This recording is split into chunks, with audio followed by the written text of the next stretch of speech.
Well, I think what this represents is a seminar in civics and a seminar in democracy. It shows what an organized, dedicated group of students can do when they feel the need to redress wrongs.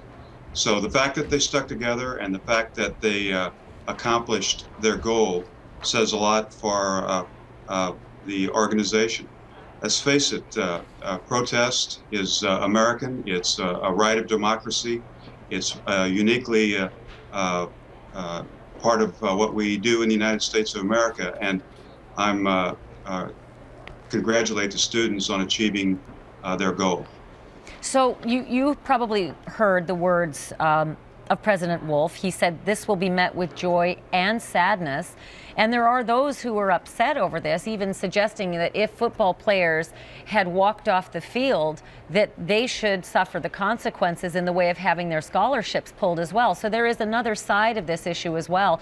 Do you feel, as mayor of that town, that this was the right move, that this university president, again, systems president, responsible for 4 universities, needed to step down because of what the students said was inaction due to their complaints? Do you think it was the right thing and that he needed to step down?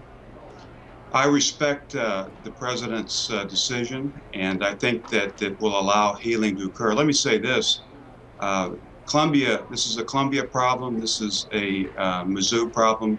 But make no mistake, this is a microcosm of race in America. We have 35,000 students in Columbia, and they come from all over the state of Missouri, all over the country, and they come from other countries around the world. So what we have seen here is a problem that we have not completely addressed. Certainly we don't have slavery, certainly we don't have Jim Crow law, certainly we don't have overt segregation. But until we deal with the pain that minorities have, until we eliminate disparities in educational achievement, disparities in income, disparities in employment, our work is far from done. And do you think that the resignation of this president will bring about the change that these students say is needed? And I don't think anyone is suggesting that what the students have gone through isn't terrible.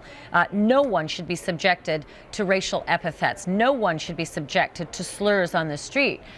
But when you're looking for change, is just calling for, the highest head going to bring that change?